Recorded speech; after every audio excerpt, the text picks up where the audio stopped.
Bien, iglesia, hemos estado considerando, como les he mencionado, el capítulo 13 del Evangelio de Marcos, que es la enseñanza de Jesús surgida por la afirmación sobre el templo en el versículo 2. Cuando Jesús salía del templo, ese tercer día de la semana que Jesús estuvo en Jerusalén, recuerden ustedes que a Jesús le mostraron los edificios y toda la construcción hermosa que había en ese lugar.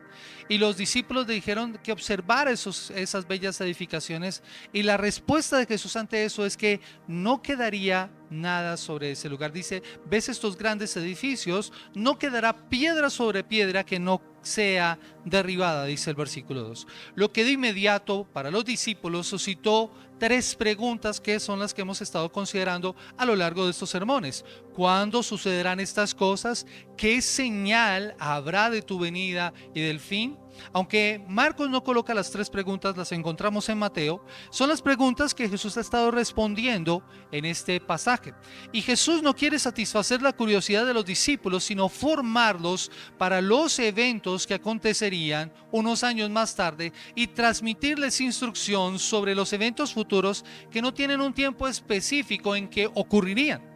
¿Cuál debería ser entonces la actitud de los discípulos mientras todo esto acontecía? ¿Qué debían hacer ellos? ¿Qué deben hacer mientras Cristo vuelve? Y es lo que veremos en esta mañana. Y lo que hace Jesús es usar dos ilustraciones sobre lo que ellos debían hacer con base a su primera pregunta.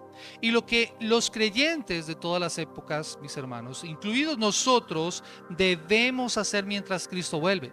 Y de hecho, mis amados hermanos, esa ha sido la pregunta que nosotros hemos estado contestando a lo largo de estos sermones en Marcos capítulo 13. ¿Qué debe hacer la iglesia? ¿Qué debemos hacer nosotros mientras Cristo vuelve? Y mi objetivo al compartir este sermón es animarnos a nosotros como creyentes a estar alertas, orando y velando mientras Cristo vuelve. Y es por eso que este sermón lleva por título: Estad alerta y velad. Estad alerta y velad. Por eso la pregunta nuevamente es: ¿qué debemos hacer mientras Cristo vuelve? ¿Qué debemos hacer mientras Cristo vuelve? Y lo primero que debemos hacer es estar atento a las señales y a las advertencias. Estar atentos a las señales y a las advertencias. Versículo 28 al 31. Y dice la palabra del Señor: de la higuera aprended la parábola. Cuando ya su rama está tierna y brotan las hojas, sabéis que el verano está cerca. Así también vosotros, cuando veáis que suceden estas cosas, conoced que está cerca a las puertas. De cierto os digo que no pasará esta generación hasta que todo esto acontezca. El cielo y la tierra pasarán, pero mis palabras no pasarán. Mis amados hermanos, después de que Jesús ha hablado acerca del retorno del Hijo del Hombre y que nosotros hemos estado considerando, Jesús quería que sus discípulos entendieran mejor sus enseñanzas. Y por medio de una ilustración es que va a hacer eso. Una parábola, que es la expresión que usa Marcos acá, es el término que se utiliza para una lección o para una ilustración. Es una comparación. Y lo que hace Jesús es precisamente ubicar un elemento que era común a la cultura para poder traer una aplicación espiritual de ese elemento. Y lo hace primero usando la parábola de la higuera. Jesús señala la higuera como esa ilustración. La higuera es un árbol muy común en las tierras bíblicas, pero sus características lo hacen único. En la higuera, en las tierras bíblicas, da fruta por lo menos durante 10 meses y pierde sus hojas en el otoño, retoñando nuevamente entre marzo y abril, lo que indica el inicio de la época del verano en la tierra de Israel. De manera que la higuera podía más bien era un instrumento, un elemento que los israelitas usaban para poder identificar las estaciones del año. Pero el uso que Jesús le va a dar acá es para conocer las situaciones acerca del fin. Al igual que la salida de las hojas en la higuera indicarían que el verano estaba próximo a llegar, de la misma manera, cuando sucedieran estas cosas o conozcan que está cerca estas cosas, están a las puertas. ¿Y qué son estas cosas de las que habla Jesús? Mire lo que dice la palabra del Señor.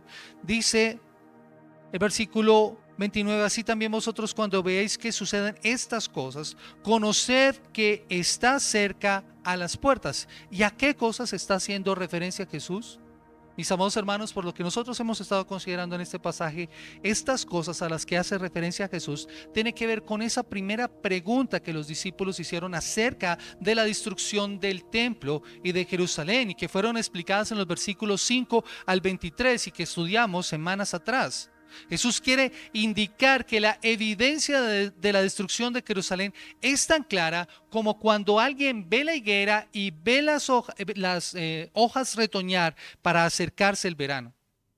Ese retoño indicaba que el verano estaba cerca, y esas señales indicaban precisamente que Jerusalén sería destruida. Las predicciones de Jesús sobre la destrucción del templo se harían realidad.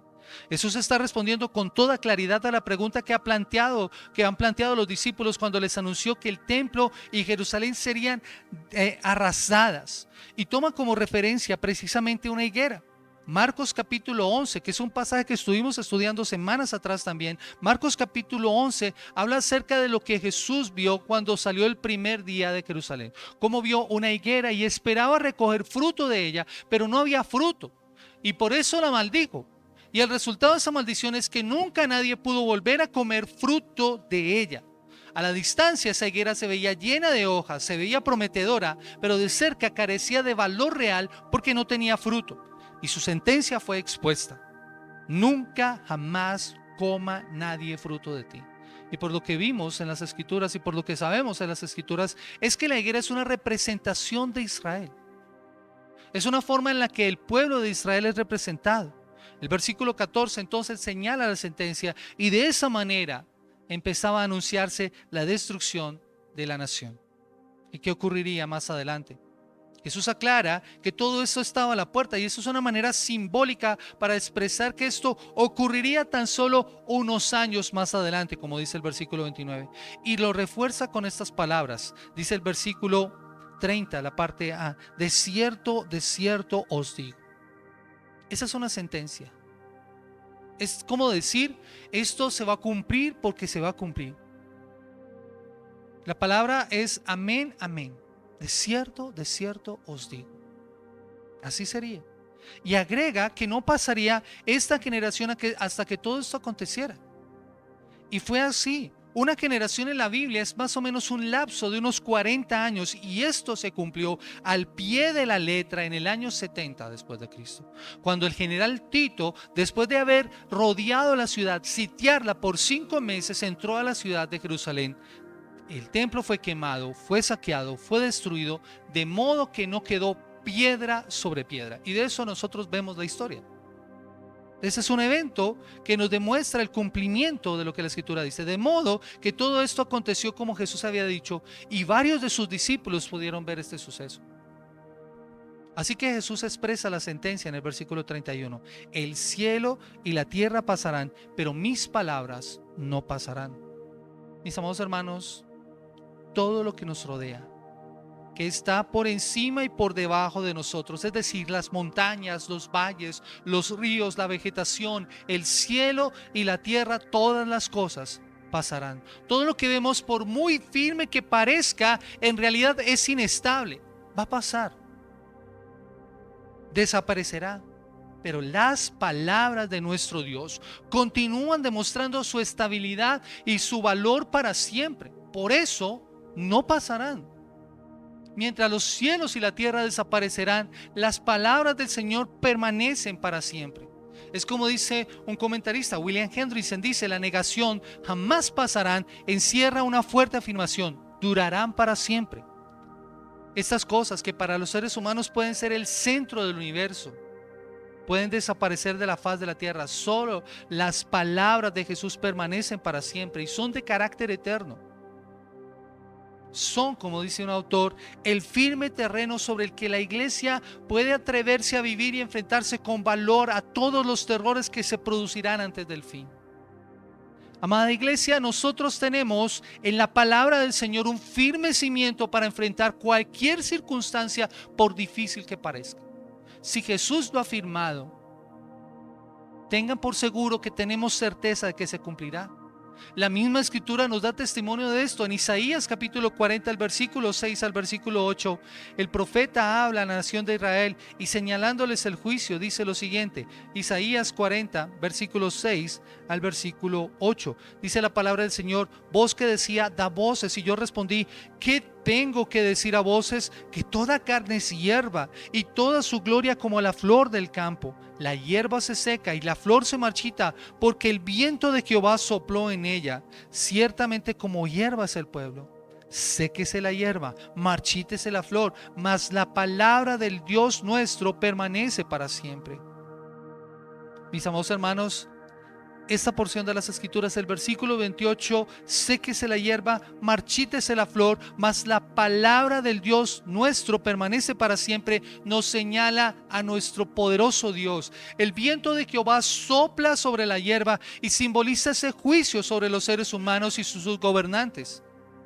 Pero qué contraste con el Dios de Israel, cuya palabra permanece para siempre, y es esa palabra de nuestro Dios la base y la garantía de toda la esperanza que nosotros como creyentes podemos tener, porque esa palabra permanece para siempre. Después de que el poderío y las glorias humanas hayan desaparecido sobre la faz de la tierra, la palabra de Dios permanece para siempre. Y esas palabras son precisamente las que dice Jesús a sus discípulos: cielo y tierra pasarán, pero las palabras mías no pasarán. Como ya vimos, mis amados hermanos, así fue. Todo esto se cumplió. Las señales expresadas por Jesús sucedieron. Por lo que, mis amados hermanos, en nuestro caso, nosotros ya no tenemos que estar buscando esas señales. O sea, esa señal y esa parábola que Jesús les explicó a sus discípulos acerca de la higuera se cumplió en el tiempo de ellos. Ya nosotros no estamos buscando esas señales. Pero, mis amados hermanos, lo que sí nos deja esta porción es una poderosa enseñanza, porque nos sirve para recordar que los juicios del Señor y sus palabras no deben ser tomadas a la ligera. Lo que Él dijo que acontecería en Jerusalén se cumplió al pie de la letra. ¿Cuánto más todo lo demás expresado por Él, y que nosotros debemos tomar con toda seriedad? Así que, mis amados hermanos, al usar entonces la higuera y confiando en lo que ellos habían entendido y que intuitivamente comprendían cuando veían la aparición de las hojas y lo que esa aparición de las hojas indicaba, ellos no debían ser necios. Ellos fueron sabios y confiaron en el Señor y lo dicho por Él. Y si al usar la higuera aclara esos aspectos sobre la destrucción de Jerusalén, la siguiente parábola mostrará aspectos importantes acerca de la venida del hombre y el fin, y por eso debían estar no solo atentos a las señales y a las advertencias, sino que debían estar preparados en caso de que se demore más de lo esperado, y que es nuestro segundo punto: estar preparados en caso de que se demore más de lo esperado. Y que encontramos nosotros en los versículos 32 al 37. Acompáñeme por favor a Marcos capítulo 13, versículo 32 al 37. Y dice la escritura de la siguiente manera: pero de aquel día y de la hora nadie sabe, ni aun los ángeles que están en el cielo, ni el Hijo, sino el Padre. Mirad, velad y orad, porque no sabéis cuándo será el tiempo. Es como el hombre que, yéndose lejos, dejó su casa y dio autoridad a sus siervos y a cada uno su obra, y al portero mandó que velase. Velad pues, porque no sabéis cuándo vendrá el Señor de la casa, si al anochecer, o a la medianoche, o al canto del gallo, o a la mañana, para que cuando venga de repente no os halle durmiendo. Y lo que a vosotros digo, a todos lo digo: velad. Jesús inicia haciendo un contraste entre lo dicho acerca del templo en Jerusalén y la segunda venida. Aquel día, indudablemente, mis amados hermanos, es el día de su venida, y nadie sabe ni el día ni la hora. Nadie sabe el día ni la hora. De hecho, mis amados hermanos, si nosotros hacemos una observación del pasaje, nos vamos a dar cuenta que Jesús ha hablado en torno del tiempo muchas veces. Jesús ha usado la expresión cuándo en varias ocasiones. Mire el versículo 4. Versículo 4 dice: y dinos cuándo serán estas cosas, que es la pregunta de los discípulos. La expresión cuándo indica tiempo. ¿Cuándo va a pasar esto? ¿Y qué señal habrá entonces cuando todas estas cosas hayan de cumplirse?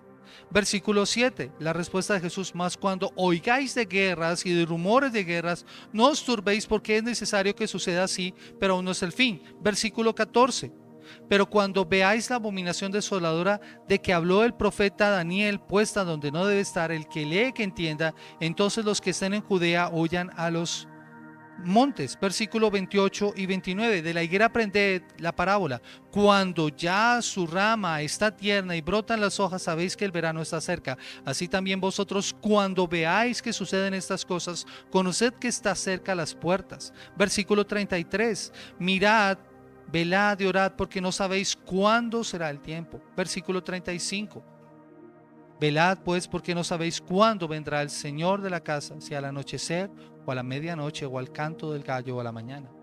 Jesús aclara que el momento preciso de ese evento está guardado en el más grande de los secretos, porque ni los ángeles del cielo conocen el momento exacto en que serán enviados a recoger la cosecha. De hecho, mis amados hermanos, el Hijo en su condición humana tampoco sabe el momento exacto de su retorno. Eso solo lo sabe el Padre. El Padre conoce el momento en que dará la orden y todo concluirá como Él ha determinado. Los discípulos deseaban conocer el tiempo preciso, pero este no era un asunto que tuvieran que conocer. Y es algo que nosotros vemos también reiterado después de la resurrección. En Hechos capítulo 1, el versículo 7 dice la palabra del Señor: y Él les dijo: no os corresponde a vosotros saber los tiempos ni las épocas que el Padre ha fijado en su propia autoridad. Por tanto es necio tratar de ubicar una fecha y un año o un día en el cual esto va a ocurrir, porque nadie sabe ni el día ni la hora. Y mis amados hermanos, ¿por qué esto es importante aclararlo? Porque hoy vemos muchas personas hablando y dando fechas acerca de la segunda venida. Es impresionante, hermanos, a lo largo de la historia, cuántos falsos maestros y cuántas falsas profecías se han dado acerca de este asunto. Y nosotros vemos todas las sectas hablando acerca de esto. Los testigos de Jehová tienen una visión acerca de esto. Los adventistas tienen una visión acerca de esto. Los mormones tienen visiones acerca de esto. Y han hablado mucho acerca de esto. Pero aún dentro de la iglesia muchos se han levantado, y aún hoy en día vemos ejemplos de esto. Hay muchas personas hablando acerca de esto y dando fechas acerca de la segunda venida de Cristo. Y es fundamental que recordemos la clara advertencia de Jesús en Marcos. Pero el día y la hora nadie la sabe, ni siquiera los ángeles que están en el cielo, ni el Hijo, sino solo el Padre. Es triste que también en nuestros días haya la tentación y la tendencia de poner un calendario, una fecha exacta en la que Cristo regresará. Y esto ha llevado a muchos a la desilusión. Es triste, mis amados hermanos, pero recientemente se hizo viral el caso de un pastor surafricano llamado Josa lo enseñé tanto para decirlo y no lo puedo decir, Maclela, quien aseguró haber recibido una visión directa de Jesús que le reveló el rapto. Y dijo: vengo pronto, vengo pronto. Y fijó una fecha, mis amados hermanos, 23 o 24 de septiembre de este año. Y esto se viralizó profundamente en la red social TikTok, y había una etiqueta inclusive acerca de esto. Y esto impulsó a muchos creyentes a vender sus propiedades, a dejar su trabajo. ¿Y cuál fue el resultado de esto? El triste fracaso de estas personas. Y la respuesta de este hombre ante este fallo fue culpar a un error de cálculo. Y basado en el calendario, porque se basó en el calendario juliano y no en el calendario judío. Entonces nuevamente fijó la fecha. Y la fijó, mis amados hermanos, para el 7 u 8 de octubre de este año. Hoy estamos a 12 y no ha pasado nada. Mis amados hermanos, lo que hacen estas personas es manipular las fechas para justificar lo que supuestamente dicen. Pero eso nomás es especulación humana. De hecho, es usado para manipular. Hace unos años atrás fue noticia precisamente en la costa, un pastor que le dijo a sus feligreses efectivamente que el tiempo de la venida del Señor estaba cerca. Hizo que los feligreses vendieran sus propiedades, dejaron sus trabajos, se fueron a la casa del hombre y allí estuvieron una semana en ayuno esperando la venida del Señor. Y la supuesta venida no ocurrió. Y todos quedaron sin propiedades. De hecho, este hombre se perdió. Mis amados hermanos, es un riesgo desviarnos de lo que el Señor realmente nos pide.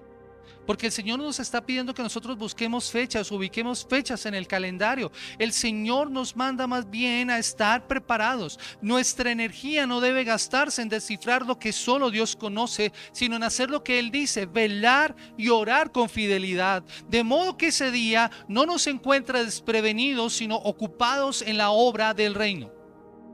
Ese es el llamado que nos hace el Señor. El Señor no nos pide que nosotros pongamos fechas en el calendario acerca de su venida. Lo que sí nos dice que debemos hacer es mirar, velar y orar. Mire lo que dice el versículo 33. Mirad, velad y orad, porque no sabéis cuándo será el tiempo. La Biblia de las Américas omite orar, pero aquí seguimos lo que dice la Reina Valera, que incluye los 3 elementos. Y el tema es repetido en el párrafo, es el estar alerta ante la incertidumbre del momento en el que el Señor regresará. De modo que debemos estar preparados en caso de que se demore más de lo esperado. Eso es lo que nosotros debemos hacer. Estar preparados, estar ocupados si pensamos que el Señor se demora. No recuerdo si fue Martín Lutero o Juan Calvino el que decía que nosotros debemos vivir como si Cristo viniera hoy mismo, pero estar preparados como si viniera dentro de 1000 años. Esa es la mentalidad del creyente. Estar preparado. Y es la misma advertencia que Jesús ha hecho a lo largo del pasaje. El Señor nos dice: mirad, estén atentos. Versículo 5 dice la palabra del Señor: mirad que nadie os engañe. Versículo 9: pero mirad por vosotros mismos. El versículo 23 dice la palabra del Señor: mas vosotros mirad, os lo he dicho todo antes. Versículo 33: mirad, velad y orad, porque no sabéis cuándo será el tiempo. Así que, mis amados hermanos, esa es la indicación para nosotros como creyentes. Y es la indicación que tienen todos los creyentes de todas las épocas. Y que tristemente se ha perdido de vista. El mirar lo que el Señor nos pide que nosotros miremos. Nosotros debemos estar haciendo lo que el Señor nos dice. Y esta expresión mirad es estar en guardia. Tener cuidado. Los discípulos debían estar bien despiertos. Ellos habían estado preguntando sobre el tiempo en que se cumplirían estas predicciones que Jesús había dicho, pero en realidad debían estar mucho más preocupados por usar mejor el tiempo. Y que es algo que nosotros encontramos en las Escrituras. Aprovechando bien el tiempo, dice la palabra del Señor. Porque los días son malos. Eso es lo que nosotros somos llamados a hacer. Cristo les pide a los creyentes que estén en guardia. Y nos pide que estemos en guardia de 2 maneras. Primero, velando. Dice, velad, y es un llamado a estar conscientes, alertas ante cualquier peligro potencial.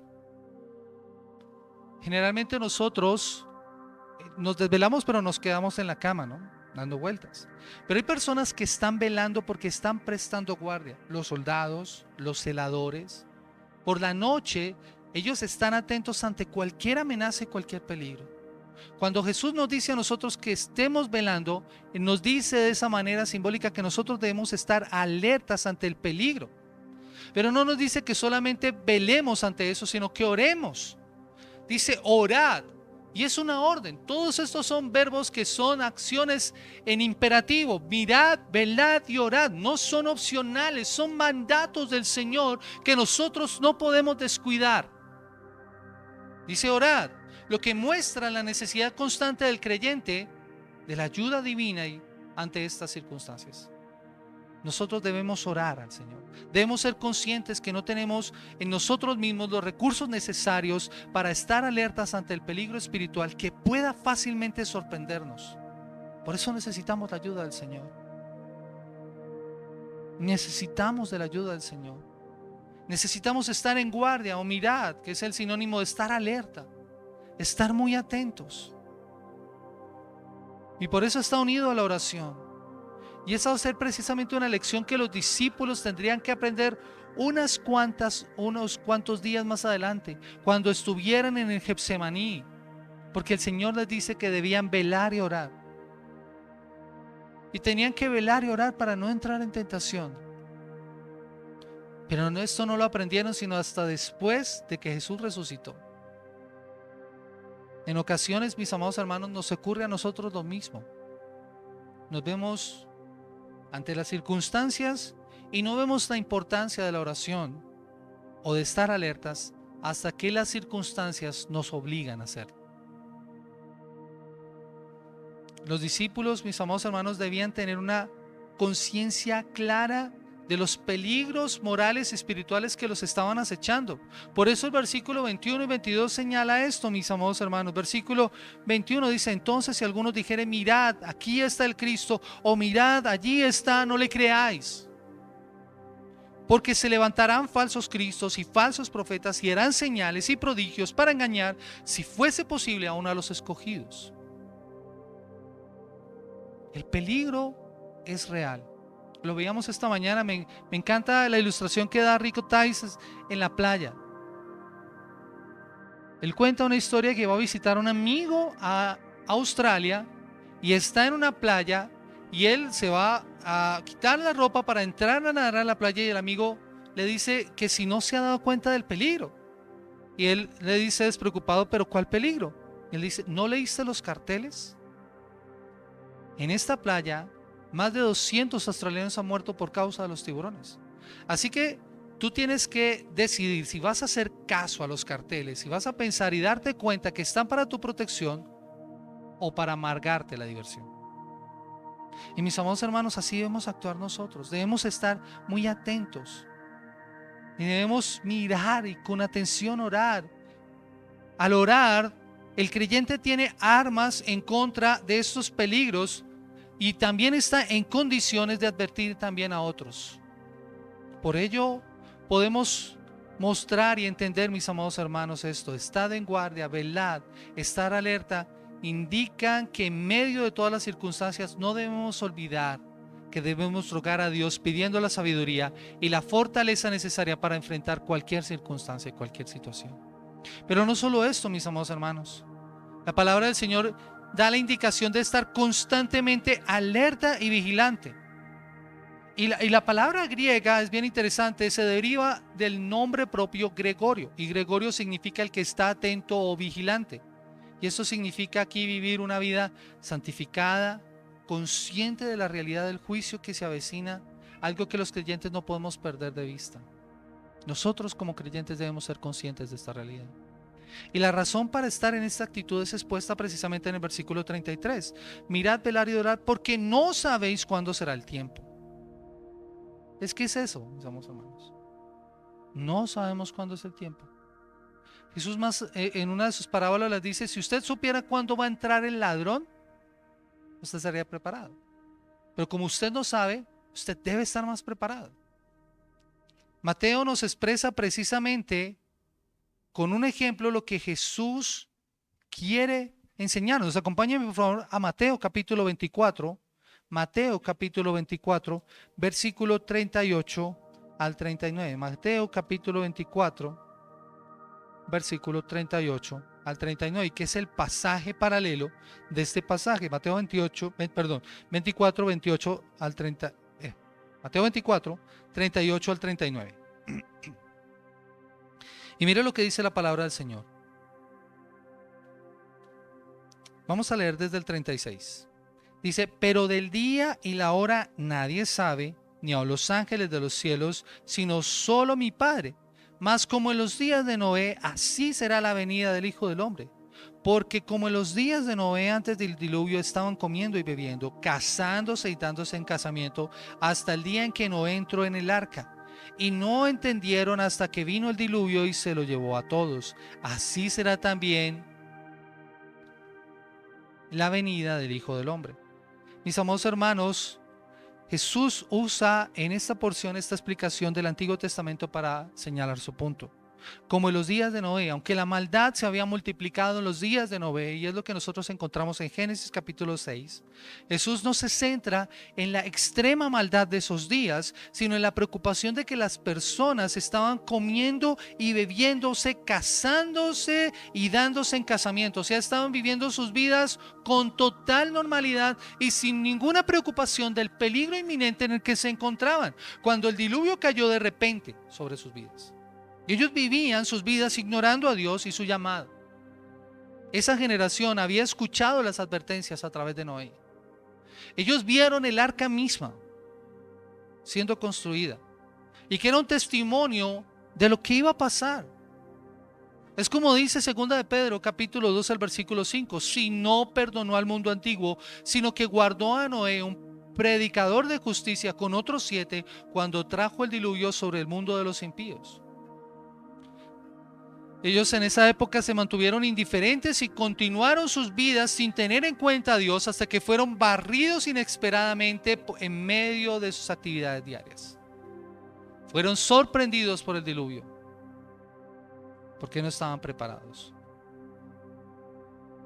Mis amados hermanos, ¿cuál es la actitud correcta con respecto a la venida del Señor?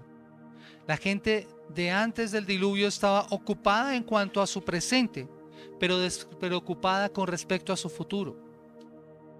Y tal vez tú estés viviendo tu vida así, sin tomar en cuenta a Dios, pensando que este mal no te alcanzará. Pero si Dios no perdonó a la generación de Noé y el juicio cayó sobre ellos, y si no perdonó a Jerusalén y el juicio cayó sobre ella en el tiempo después de Jesús, ¿cómo crees tú que escaparás de la ira venidera? No vengas y no pienses que tú escaparás sin Cristo. Debes venir a Él en arrepentimiento y fe. Y si estás sin Cristo en esta mañana, debes reconocer esa realidad. Tú estás ante un peligro inminente. Debes ir a Él en arrepentimiento, solo por gracia y solo por la fe, para hallar mi misericordia antes de que sea demasiado tarde. Pero no creas, creyente, iglesia que me escuchas en esta mañana, que esto tampoco es para ti. Tendemos a pensar que el evangelio solamente es para las personas que no lo han escuchado, pero tú también necesitas entender esto.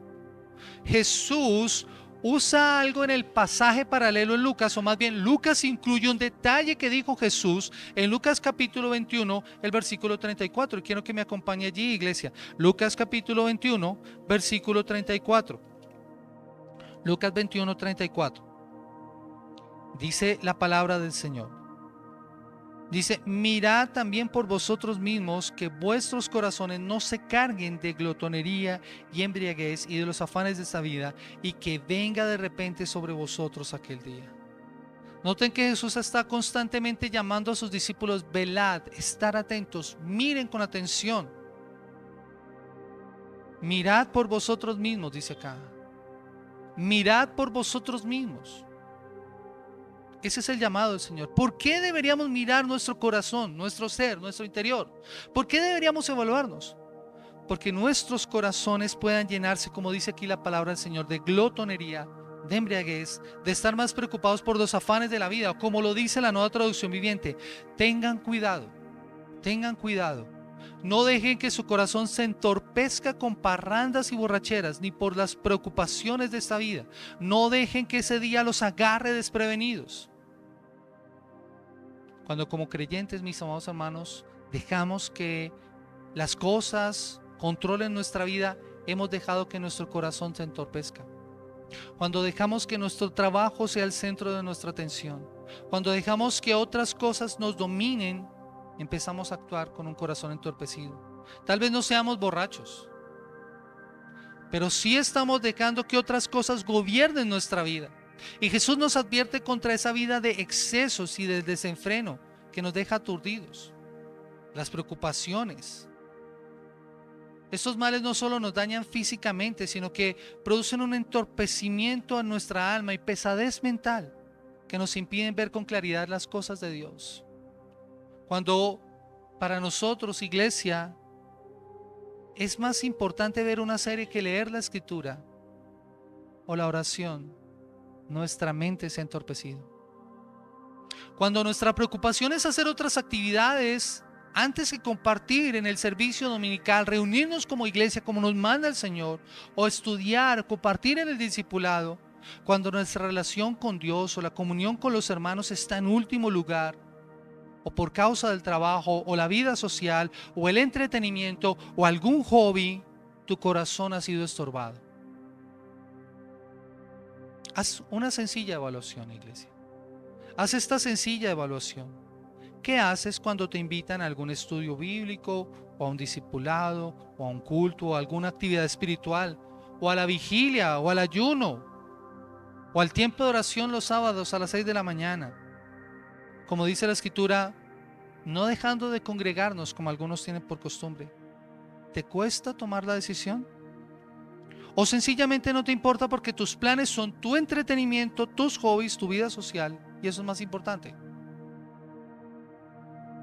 Mis amados hermanos, vivimos en medio de una generación de creyentes que no cuenta cuántos capítulos de las Escrituras ha leído, sino cuántas series ha completado. Y algunos las ven hasta 2 veces. ¿Te has dado cuenta de que las horas frente al televisor no se sienten cuando estás viendo una película? Tú no sientes eso, pero parecen largas cuando vienes al culto, o cuando te sientas a leer la palabra del Señor, o cuando vas a pasar tiempo en oración. Orar 10 minutos se nos hace una eternidad. Ver una serie de 1 hora no nos cuesta, pero pasar 1 hora de nuestro tiempo delante de la presencia del Señor a veces es una eternidad. Y mis amados hermanos, lo que las redes sociales, lo que las plataformas de streaming de estas, donde usted puede ver estas series, va a mostrar en la eternidad, es que la falta de oración, de lectura, de estudio de las Escrituras, de evangelismo, de predicación del evangelio, de discipulado, no fue precisamente por falta de tiempo. Por eso debemos velar, orar, mirar con atención lo que nos señala la palabra. Es por eso que el creyente es llamado a velar, y de allí que Jesús hable esta parábola en los versículos 34 al 36, y el significado de esa parábola es el siguiente: el amo o el dueño de la casa que se fue es Cristo mismo, es el Hijo del Hombre. Él es quien, debido a su muerte y a su ascensión, dejará por un tiempo a sus discípulos, pero regresará. Mis amados hermanos, Él regresará y vendrá en las nubes con gran poder y gran gloria, como dice la palabra del Señor, y todo ojo le verá y toda lengua le confesará. Lo que Jesús tiene en mente aquí, mis amados hermanos, es la segunda venida. Y eso es lo que nosotros como iglesia esperamos, en lo cual nosotros constantemente estamos diciendo: Maranata, ven Señor Jesús, ven Señor Jesús. Y en la ilustración, mis amados hermanos, el énfasis está en el mandamiento. Acompáñenme nuevamente por favor allí a Marcos capítulo 13. Es como el hombre que, yéndose lejos, dejó su casa y dio autoridad a sus siervos y a cada uno su obra, y al portero mandó que velase. El énfasis recae en el portero. El propietario tiene un viaje al que va lejos, pero antes de salir de casa delega autoridad sobre sus siervos con una responsabilidad para cada uno. Pero al portero se le indica que no se descuide, que debe estar alerta. Y eso lo vemos nosotros ahí enfatizado en los versículos 33 y 35. Y los creyentes somos llamados a ser como ese portero. Por eso estamos velando, llorando y mirando, porque no sabemos cuándo el Señor va a regresar. Eso significa que el portero no podía dormirse en ningún momento.